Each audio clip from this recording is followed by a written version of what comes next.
Assalamualaikum warahmatullahi wabarakatuh. Selamat pagi, selamat siang, selamat sore, dan selamat malam buat pemirsa.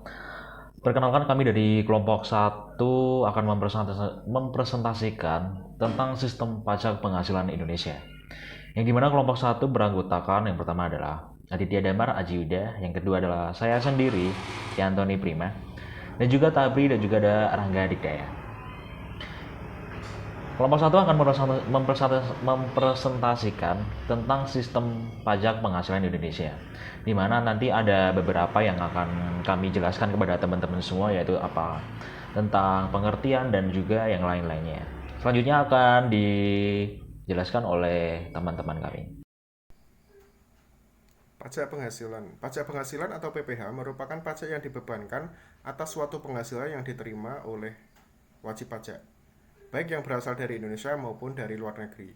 Penghasilan yang dimaksud meliputi usaha, gaji, hadiah, honorarium, dan lain sebagainya. Pajak penghasilan badan. Kata badan diartikan sebagai kumpulan individu atau kesatuan yang melakukan kegiatan usaha bersama. Bentuk dari badan sendiri cukup beragam, ada CV, koperasi, PT, BUMN, dan lain sebagainya. Sedangkan pajak penghasilan adalah pajak yang dikenakan atas penghasilan wajib pajak dalam 1 tahun. Jadi pajak penghasilan badan atau PPh adalah pajak yang dikenakan atas penghasilan dari badan usaha.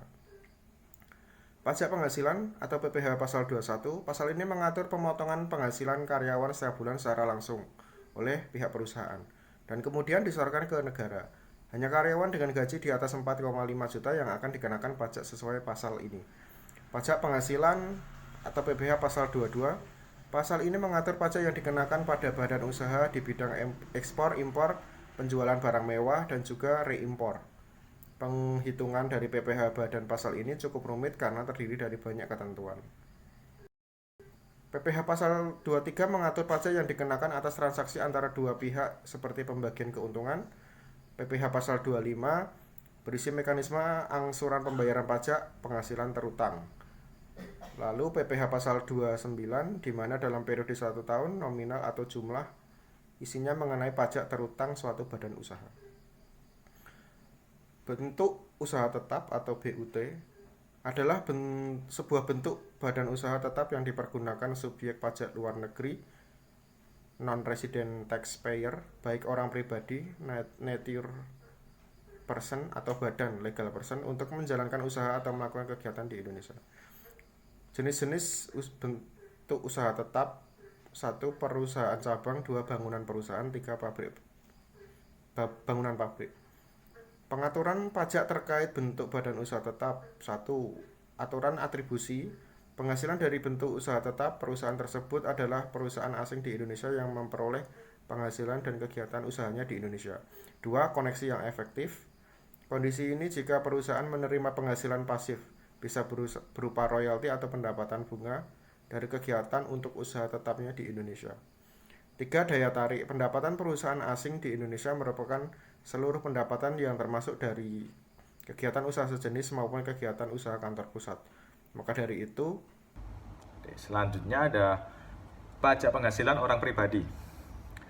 Pajak penghasilan orang pribadi atau PPh orang pribadi atau bisa disingkat dengan PPHOP adalah pajak yang dikenakan terhadap subjek pajak orang pribadi atau OP atau penghasilan yang diterima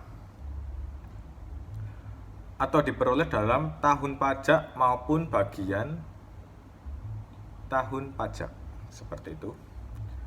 Selanjutnya ada subjek PPh orang pribadi.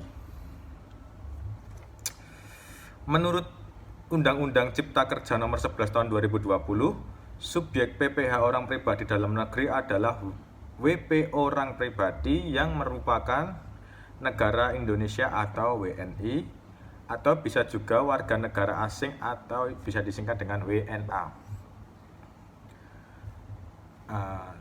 Syaratnya adalah bertempat tinggal di Indonesia, berada di Indonesia lebih dari 183 hari dalam jangka waktu 12 bulan, atau dalam 1 tahun pajak berada di Indonesia.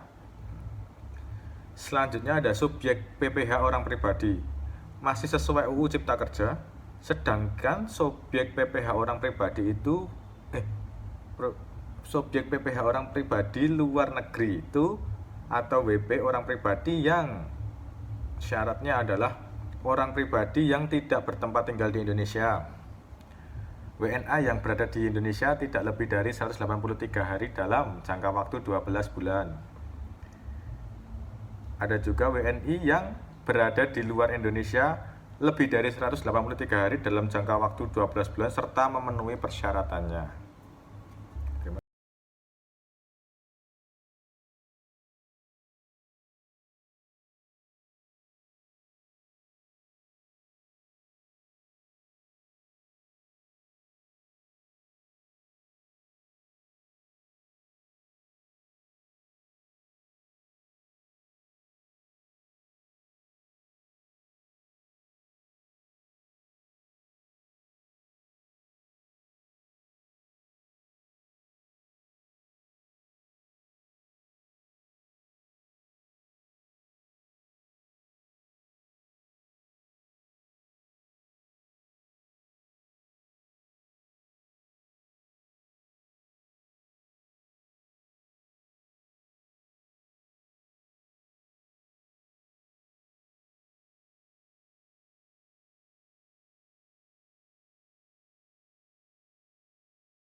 Untuk yang selanjutnya adalah persamaan pencatatan dan pembukuan.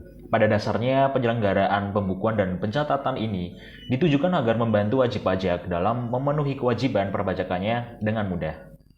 Seperti halnya dalam pengisian surat pemberitahuan atau SPT, perhitungan atas penghasilan kena pajak, pajak pertambahan nilai, dan pajak penjualan atas barang mewah, serta untuk mengetahui bagaimana posisi keuangan dari hasil kegiatan usaha dan pekerjaan bebas.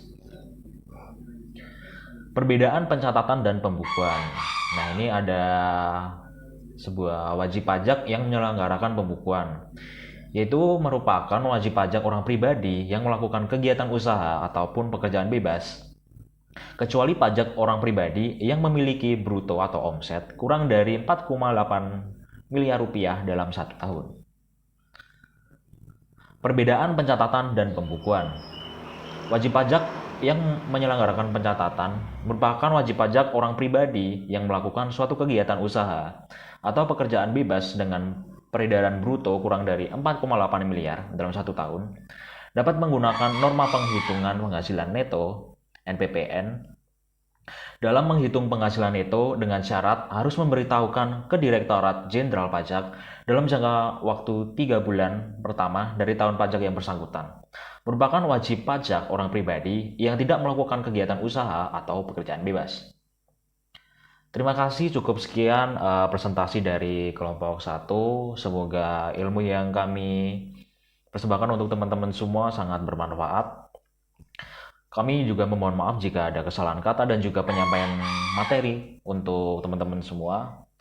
Cukup sekian, terima kasih. Wabillahi taufiq wal hidayah. Wassalamualaikum warahmatullahi wabarakatuh.